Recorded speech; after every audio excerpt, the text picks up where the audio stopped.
Los orígenes del B-29 pueden remontarse hasta el proyecto 136 de la Boeing, un descendiente directo del XB-15 de 1934. Durante los siguientes años fueron apareciendo más diseños, y el número 345 fue ofrecido al ejército norteamericano el 13 de mayo de 1940.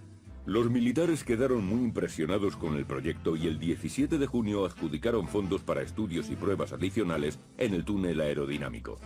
3 años más tarde, el primer B-29 salió de la planta de producción de la Boeing en Wichita, Kansas. Fue en septiembre de 1943. En aquellos momentos, otras 2 grandes compañías habían iniciado también la producción del B-29. La Martin, en su planta de Omaha, Nebraska, y la Bell, en Marietta, Georgia. Estas 3 fábricas construyeron un total de 2.513 aparatos.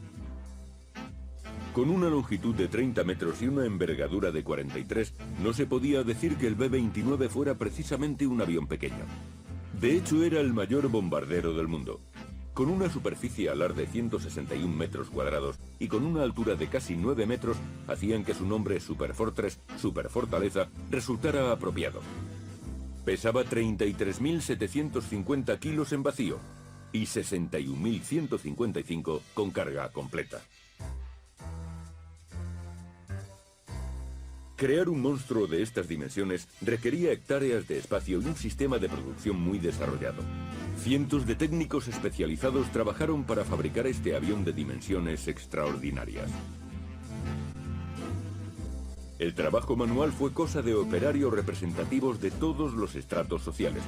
Personas de distintas razas trabajaron codo con codo, mayores junto a jóvenes, y jóvenes por sí solos. Nadie era demasiado viejo para trabajar, ni demasiado joven. Todos tenían algo que aportar, sin que importaran sus rasgos. Una vez ensambladas, las diferentes secciones quedaban unidas para formar el bombardero más pesado del mundo. Para que una máquina así despegara, necesitaba mucha potencia. Esta potencia provenía de 4 motores radiales Wright R3350 Duplex Cyclone de 18 cilindros, cada uno de ellos provisto de un turbocompresor General Electric con el que desarrollaba 2.200 caballos al despegue y 2.300 caballos a una altura de 7.600 metros. Para soportar el peso de esos motores, el fuselaje tenía que ser muy resistente, pues un solo remache mal fijado, dada la vibración producida por los motores, podía provocar el desastre.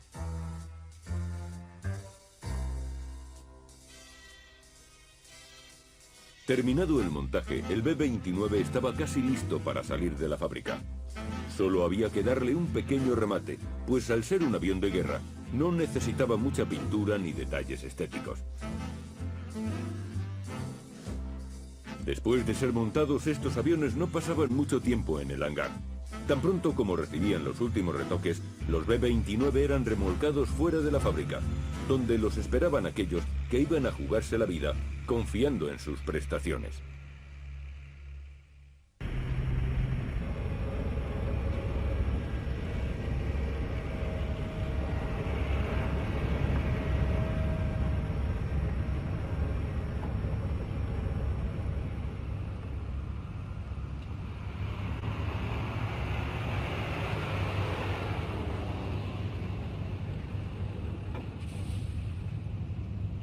Los pilotos que deben pilotar grandes aviones de guerra no dejan nada al azar.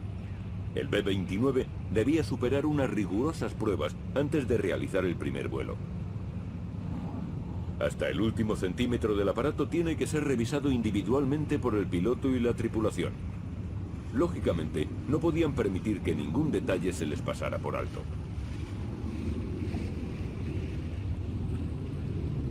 La presión de los neumáticos debe ser la justa, entre 5 y 5,8 kilos por centímetro cuadrado.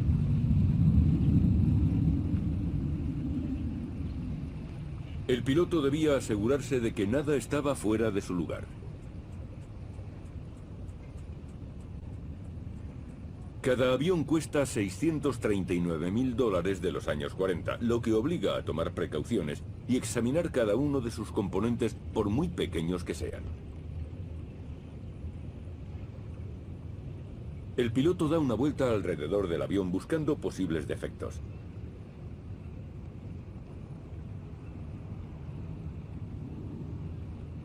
Después de revisar la presión del siguiente neumático, el piloto echa un vistazo a cada una de las conexiones del motor para comprobar si hay roturas.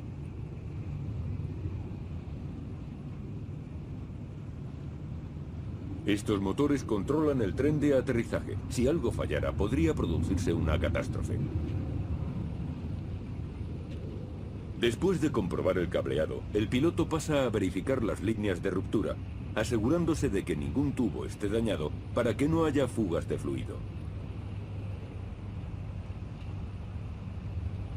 Ahora comprueba los calzos de las ruedas, uno detrás del neumático interior y otro delante del exterior.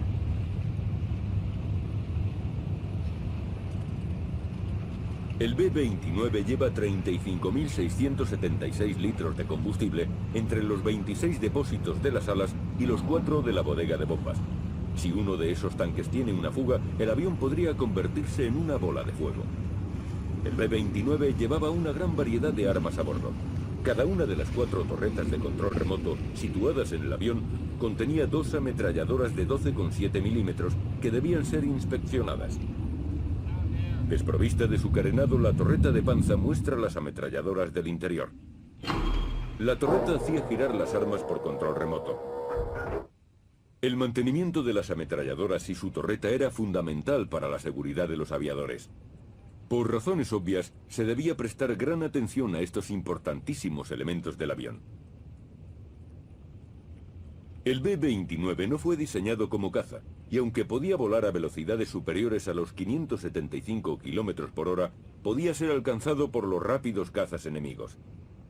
Afortunadamente, sus diseñadores habían pensado en eso, y lo equiparon con 4 torretas artilladas independientes dirigidas por control remoto. El enemigo no podía derribar un B-29 sin mantener un duro combate. Los diseñadores pensaron en algo más.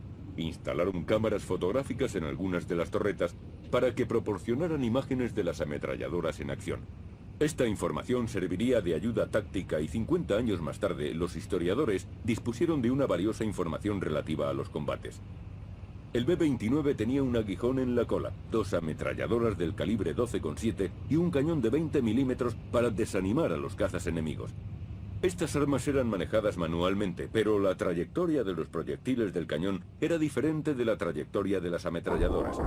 Esta diferencia hacía que resultara difícil apuntar y el cañón acabó siendo retirado de la cola.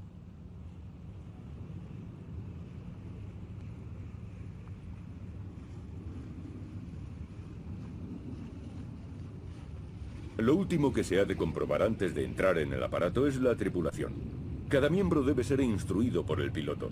Normalmente, unas palabras de ánimo son suficientes para serenarles y prepararlos para la acción. Será su última oportunidad de sentir la tierra bajo sus pies durante horas. Todos están presentes y en orden. Llega el momento de entrar.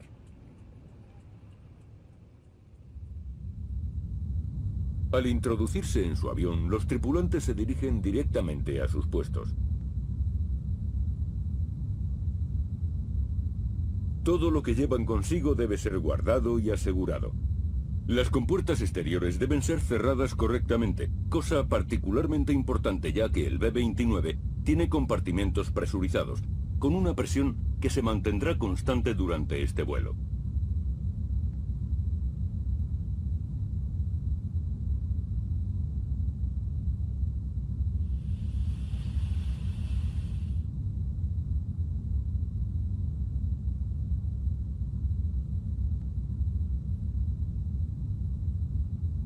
El piloto no puede hacer mucho si no está en contacto con el resto de la tripulación.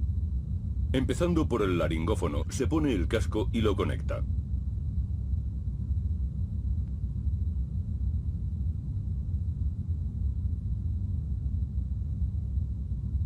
Pulsando algunos interruptores y operando el transmisor receptor para ajustar la frecuencia, contacta con la torre de control. Después realiza una comprobación rutinaria de la mascarilla y de la botella portátil de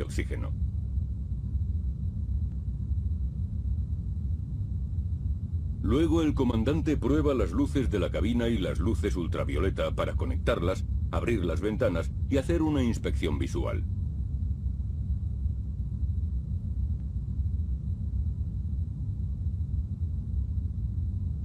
Por último, pulsa brevemente la alarma. El artillero jefe debe confirmar su funcionamiento.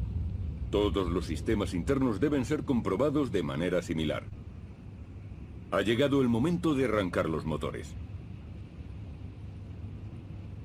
Cada uno debe girar 15 veces con las palas de la hélice antes de arrancar. Después de que el procedimiento ha sido completado, la tripulación de tierra se retira para que el piloto inicie el arranque.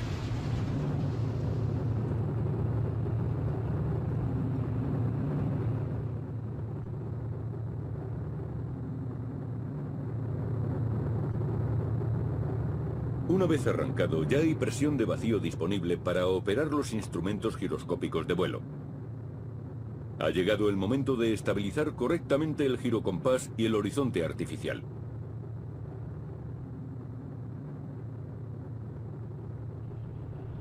Todavía hay que realizar algunas comprobaciones, así como ciertos procedimientos adicionales antes de iniciar el carreteo. Dentro de poco estos hombres estarán en el aire.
Wheels up.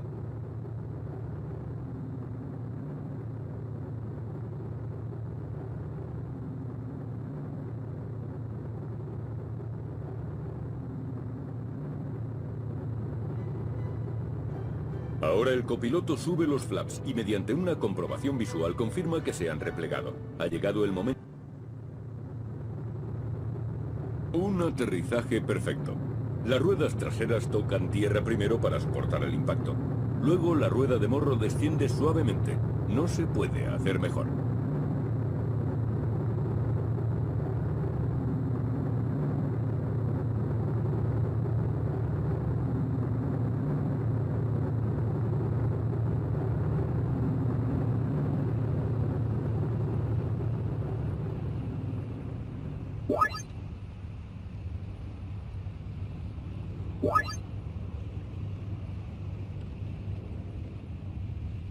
Este ha sido solo un vuelo de prueba, y para la tripulación ha resultado fácil.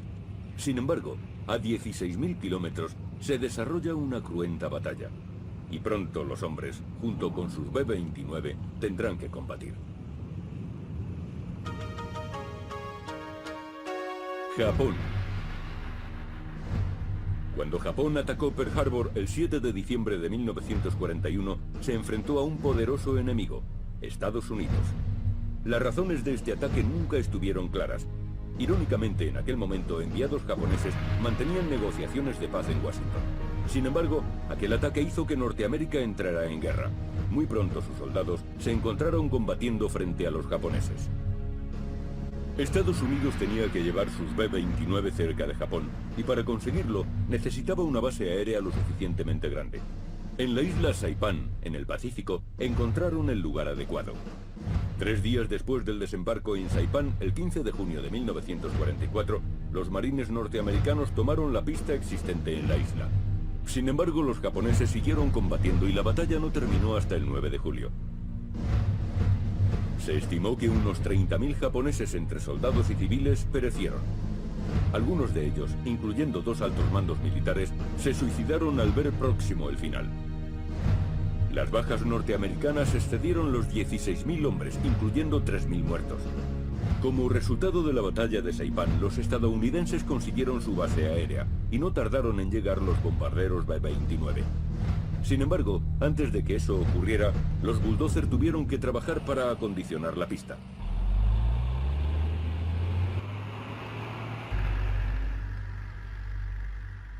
También se prepararon otras bases en la China oriental.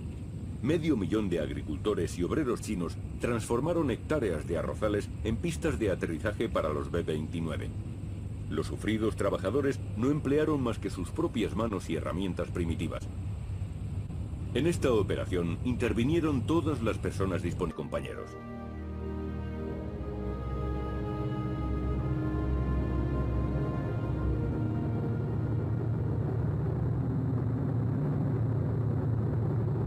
Tierra. La cara de alivio de este piloto lo dice todo. El largo viaje desde América hasta Saipan ha terminado. Y aunque para los aviadores la vista de la base es lo mejor del día, no pasará mucho antes de que deseen regresar a su casa.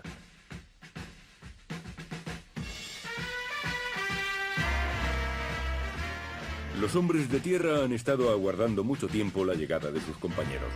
Para los norteamericanos de Saipan, los tripulantes de aquellos aviones son como una bendición.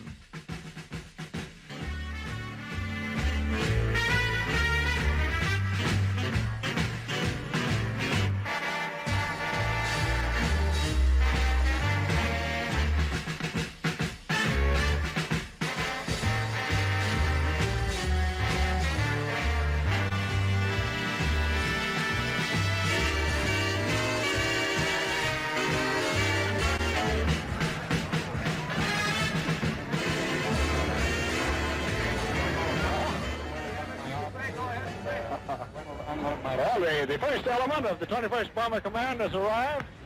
When we've done some more fighting, we'll do some more talking. Thank you. Los aviadores no han hecho más que llegar y ya han recibido una gran bienvenida. Puede que regresen a su país cubiertos de gloria. Quizá, pero los festejos presentes no durarán mucho, ni el reposo. En el cuartel de mando de bombardeo número 21 están haciendo planes para su primera misión. Hoy será un ataque contra Tokio. Hay demasiadas nubes para atacar otro objetivo. El general Curtis Lee May opinaba que podría doblegar a Japón mediante continuas incursiones. Con ese objeto, impuso un frenético ritmo de operaciones. 4 alas atacarían Tokio a las 10 en punto.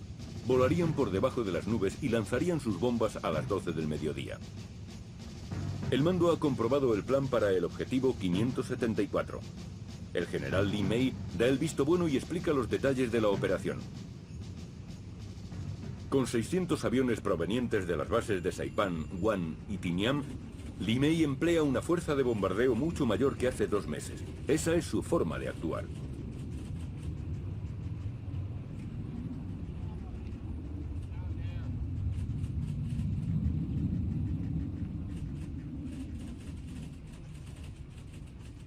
Debido a la mayor frecuencia de las incursiones sobre Japón, fue necesario mantener un riguroso recuento de las bombas y municiones empleadas. El B-29 podía llevar 9.000 kilos de carga o 4 toneladas de bombas. Si se multiplica esa cifra por el número de aviones que intervienen en una operación y por el número de misiones que realizaban, es fácil comprender la planificación que exige la distribución y el empleo de esas armas. Otra de las tácticas de Lee May era mantener en acción tantos B-29 como fuera posible. Eso significaba mucho trabajo para los mecánicos y los equipos de mantenimiento. Los pilotos que no hacía mucho habían llegado hasta allí son ahora veteranos con varias misiones realizadas.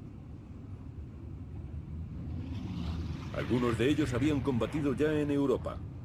Otros eran novatos.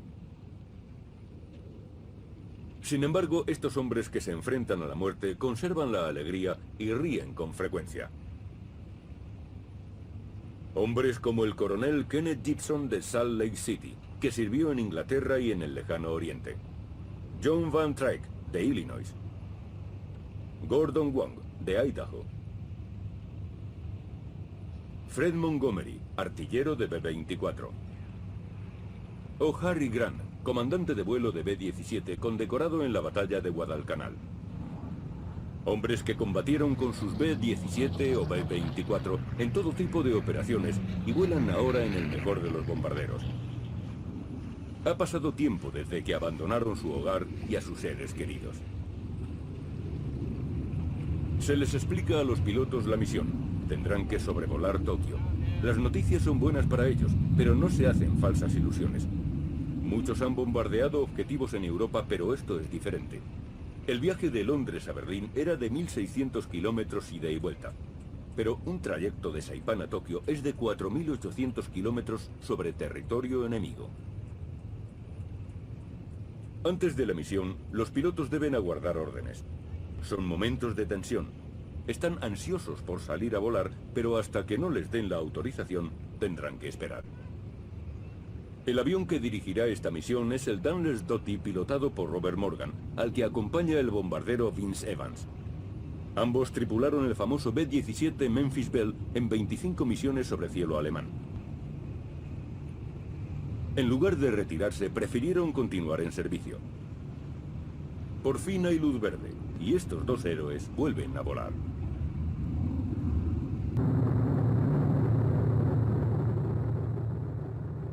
Durante la misión, la tripulación permanece en distintas secciones presurizadas hasta el momento del combate. El bombardero se encuentra en el morro del avión, justo delante del piloto y el copiloto.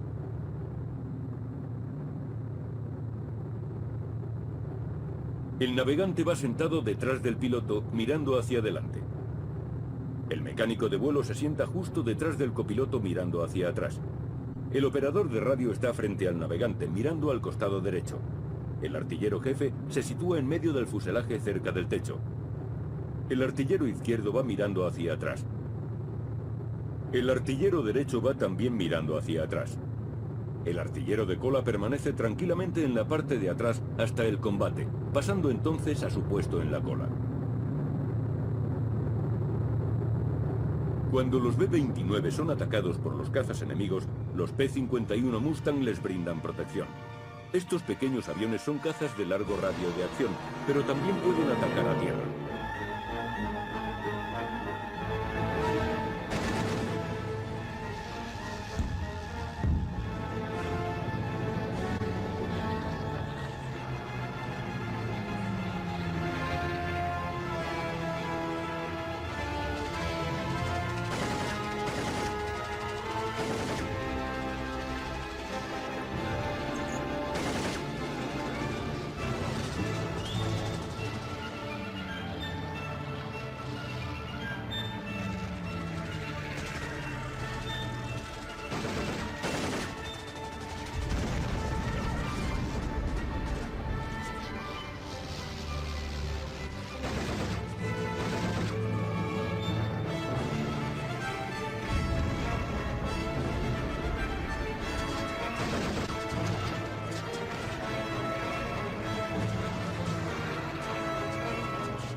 El artillero jefe no permanecía ocioso, controlaba todas las ametralladoras del B-29 y podía acabar con algún interceptor enemigo. Desde su ventajoso puesto de observación en el lomo del fuselaje, el artillero jefe veía cómo se aproximaba el enemigo y podía elegir la torreta más adecuada para repelerle. Los demás artilleros controlaban el resto de las torretas y entre todos coordinaban el contraataque. El B-29 llevaba en total 10 ametralladoras distribuidas entre las 4 torretas y el ametrallador de cola. Cada una con 500 cartuchos. En conjunto, 5.000 proyectiles.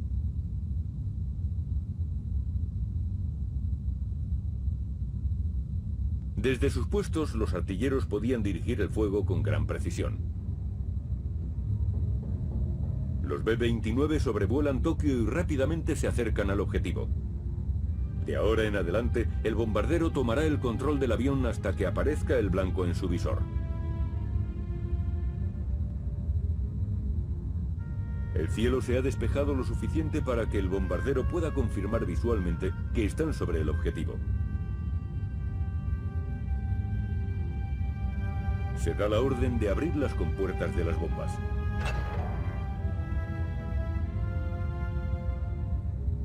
El bombardero espera asegurar su posición sobre el blanco antes de soltar las bombas. Bombas fuera.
El humo tardó 3 días en disiparse después de la incursión.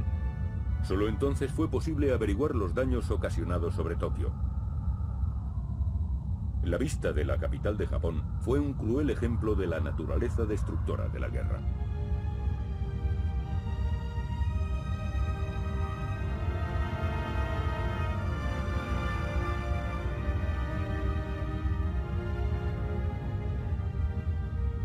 Las tripulaciones de los B-29 no pensaban en el dolor que dejaban atrás. Trataban de tener éxito en su misión, destruir un objetivo enemigo. Habían combatido por su país y ahora volaban para ponerse a salvo. El viaje de vuelta a Saipán es de 2.500 kilómetros y durante el vuelo de regreso, los B-29 corren el riesgo de ser atacados. Volar en un bombardero americano sobre el espacio aéreo japonés es un verdadero peligro. Sin embargo, esta vez el ataque provino de la Flak, la artillería antiaérea, no de los cazas.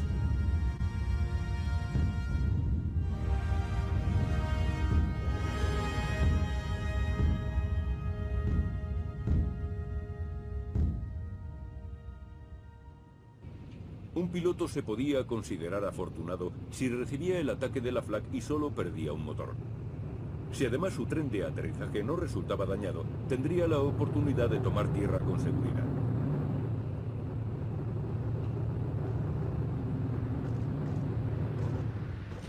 Esta tripulación no tuvo tanta suerte. El avión llegó a la base casi por casualidad, con los motores y el tren de aterrizaje gravemente dañados. Ignoramos qué pasaba por la mente del hombre de la imagen. Observaba el accidente sin hacer el menor gesto. Su indolencia parece indicar que había presenciado escenas similares en más de una ocasión.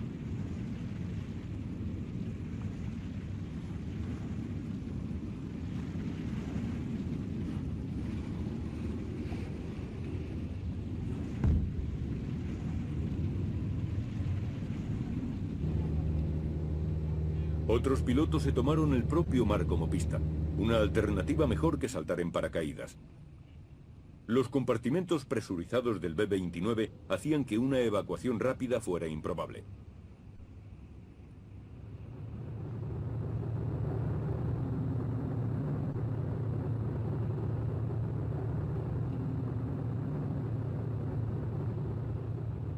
Este piloto de B-29 controló perfectamente la situación, salvándose a sí mismo y a sus compañeros.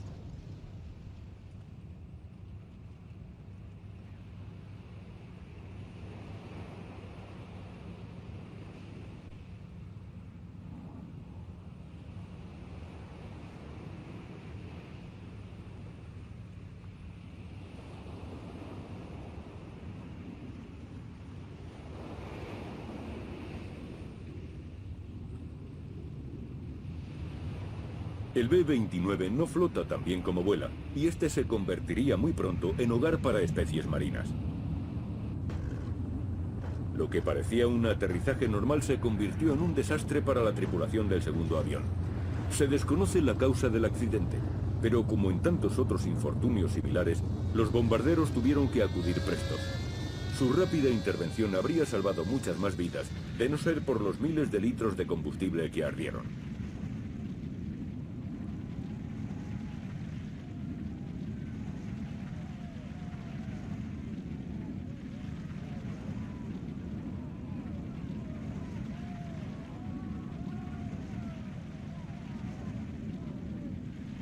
A pesar del derroche de espuma y del esfuerzo común, el incendio resulta incontrolable. Y solo un tripulante es rescatado del bombardero en llamas. Estas trágicas escenas con bombarderos debatiéndose entre las llamas fueron demasiado frecuentes.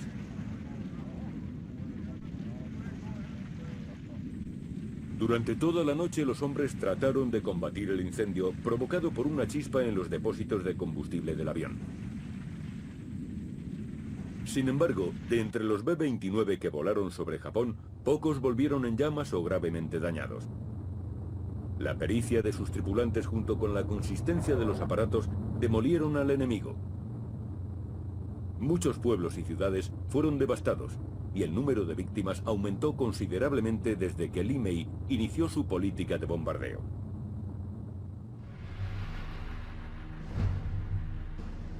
Era de esperar que los japoneses se reagruparan. Estaban dolidos, y eso les hacía más peligrosos. En respuesta a los ataques coordinados de Lee Mei, los japoneses opusieron contraataques más agresivos. Encolerizados, realizaron una serie de asaltos aéreos desesperados contra las instalaciones militares norteamericanas. Fueron ataques continuos y muy efectivos. En dicho periodo, muchos B-29 fueron derribados y la mortalidad entre los soldados norteamericanos aumentó de manera alarmante. La suerte había cambiado. Ahora era Japón quien había perpetrado una seria ofensiva, arrinconando a los norteamericanos. Pero ocurriría algo sobrecogedor. Pocos podían imaginar las consecuencias.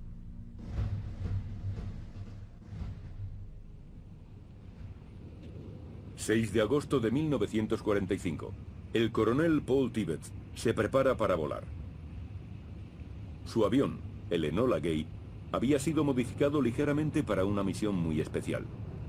Dentro de la bodega del avión hay una única bomba llamada Little Boy por quienes saben de su existencia. Tibbets es el encargado de transportarla hasta Japón. Es alto secreto. Muy pocos sabían la energía que escondía en su interior. Una energía que se produce con la división del átomo. Una energía que equivale a 20 kilotones de fuerza destructiva. Una energía que pronto será liberada sobre Hiroshima. Es la bomba atómica.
9 de agosto. Una segunda bomba es lanzada sobre Nagasaki por un B-29, el Bockscar. Esta vez, la bomba se llama Fat Man y su fuerza destructora hace que el número de muertos ascienda a 110.000.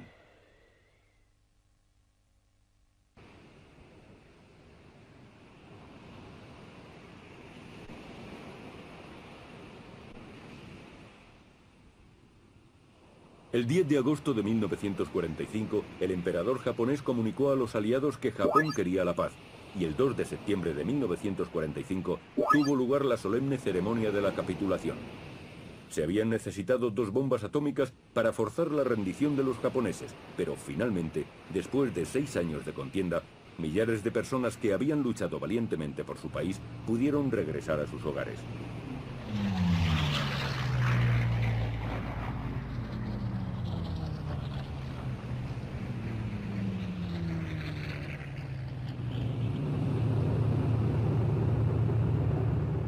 La rendición de Japón marcó el final de un oscuro periodo de la historia.